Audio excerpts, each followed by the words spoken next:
Assalamualaikum warahmatullahi wabarakatuh. Ashama harka fuune kabajamtoota jaalatamtoota hordoftoota maatii YouTube channel Billootu bakkam nagaa keessanii egaa anis nagaa kooti rabbi galanni agaw maarree arras akkuma beekamu aappii biraatii walitti deebineeti jirra. Aappiin kun shariyaa sawaa warra qabdan akkasumas zeenii jawwii fi moobaayilii riyaala 60 irratti akka ajaa'ibatti isiniif dalaga.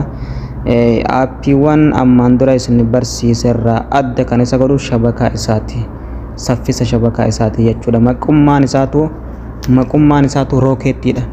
Akkuma maqaa isaatti dalaga jechuudha. Akka maqaa isaa dalaga. Akkasuma warroonni shabakaan keessan dadhabaatee isin cinqee appilikeeshina kana gabbuufachuudhaan itti fayyadamaadha. Aappiin kun maashaallah aappiiwwan hanga irraa dalagan keessa aappii HA Tunnel Plus qofa akka isaatti dalagu jechuudha. Kanan arge. Waan kana achi kanan arge. Waan kana achi ni jirallee je'ayyaa dugaruu aappiin akka isaatti dalagu.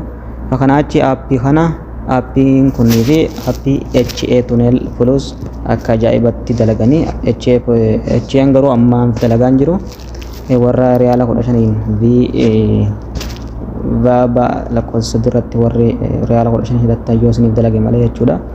Egaa amma fakkiin isaa Rocket VIP isa kana jechuudha. Aappiin kun akkuma beekamu aappiin kun Play Store keessa argama. Egaa paaswordii qaba. Paaswordii isaa warri kaleessa ijoolleen barsiiftee turte aappii kana kalee akkuma gadhiifameen paaswordii haaraa wajjin dhufe. Paaswordiin sun ammoo jijjiiramee ammas paaswordii biraatiin dalagaa jira. Warri hin beekne asumaanuu beekaa isin jechuu barbaadeeti akkamitti akka paaswordii isaatti naqattaniif waan hunda isiniif himaa. Anuu amma kun isa fayyadamaa jira. Kanaaf eegamee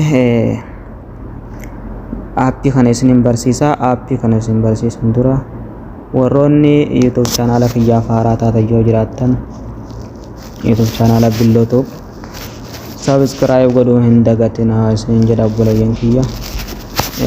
YouTube ni kun YouTube keessanii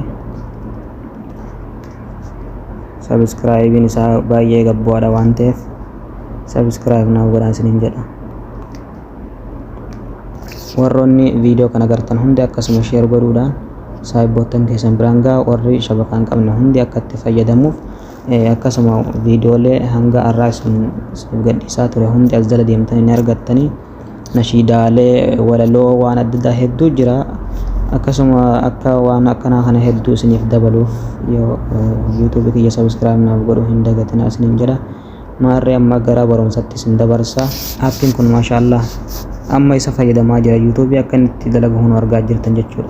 Haala saffisa ajaa'ibaatiin dalaga maashaallah. Kanaaf gabbuufadhaa itti fayyadamaa. Aappiin Play Store keessa seentanii argattanii. Akkasuma warri VIP networking kunis warri isin dalagaa hin jirre yoo jiraattan comment irratti naaf barreessaa. Amma akka isin barsiisu deemu garuu Rocket VIP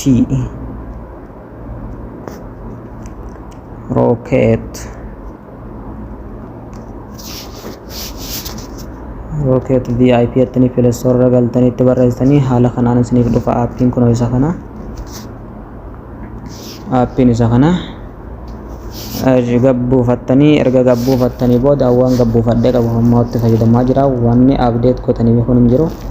Gabbuufattanii update godhuu yoo barbaaddan yoo inni update isiniif hin taane bakka kana tuutan kun bakka kana tuutanii update godhattanii jechuudha. Achi booda bakka paaswordii kanarra dhuftanii warroonni kalee kara gubbatti 0 yookaan duwwaa gizee 6 itti barreessitanii arabiidhaan jechuudha. Jalatti ammoo ingiliffaadhaan gizee 6 barreessitan isinii dalaguu maluu dhaba. Amma akka anis nadidee waan bifa haaraan argeef jechuudha isiniif himuudhaaf yaale. Amma ammoo dhuftanii bakka kanarra dhuftanii arabiidhaan duwwaa gizee 6 itti barreessitanii jechuudha. Arabiidhaan akkamitti arabiidhaan barreessin asumaanuu wanni isinii galuu qabdu bakka kana dhuftan bilbila keessan arabii akka isiniif baasuuf jechuudha ni beektan jedheetii yaada. Bakka English bakkeettu kanarra dhuftanii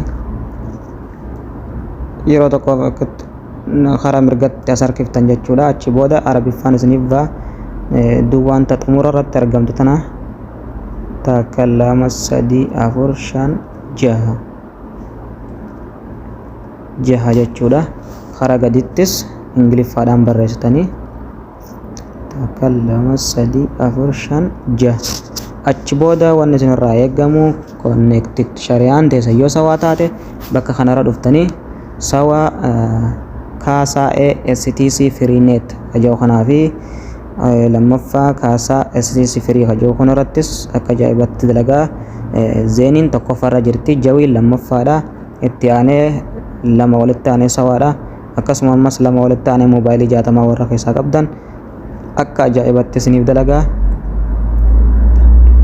Kagadii kun oomaan jaa, warri oomaanis achumaan itti fayyadamaa isiniin jaa.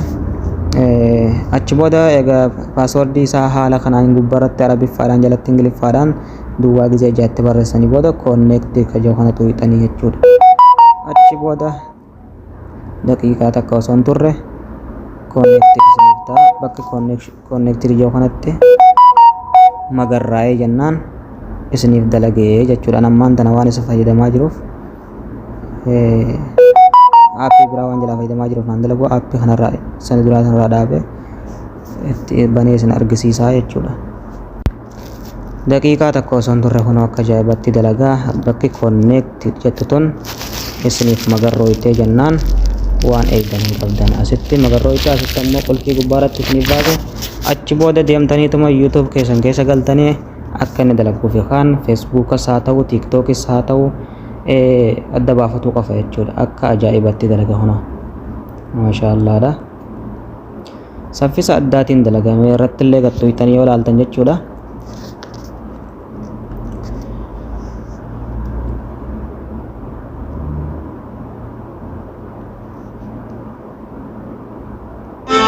Saffisa addaatiin dalagaa jechuudha.